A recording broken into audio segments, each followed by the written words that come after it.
Gas की तवील बंदिश के सताए शहरियों ने हल ढूंढ निकाला। गाय के गोबर और लकड़ी से तैयार पैलेट्स का चूल्हा शहरियों की नजर में आसान और सहल हल के तौर पर मार्केटों में जगह जगह दस्तयाब है। 4000 से 7000 में मिलने वाले इन चूल्हों को मुट्ठी भर पैलेट्स और थोड़ा सा मिट्टी का तेल डालकर जलाएं और खाना तैयार कर लें।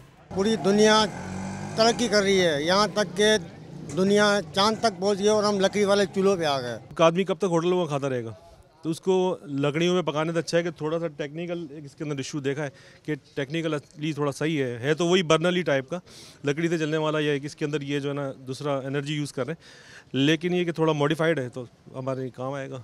मांग में इजाफे के बायस इन चूल्हों के ऑर्डर पूरे करना दुकानदारों के लिए मुश्किल हो गया है। दुकानदार इन चूल्हों की तैयारी बढ़ाने के ऑर्डर दे चुके हैं और क्यों न दें, गैस की बंदिश का मसला जो गंभीर हो चुका है।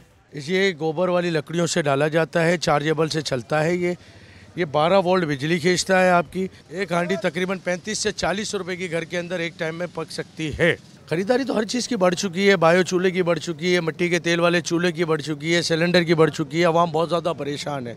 इन चूल्हों की आमद और लोगों की सहूलत अपनी जगह, ताहम काबिल अफसोस बात यह है कि दुनिया तरक्की की मनाजिल तय कर रही है और कराची की शहरी सहूलतों के एतबार से माजी में जा रहे हैं। कैमरामैन हमजा राजपूत के साथ सैयद वसीम, डॉन न्यूज़, कराची।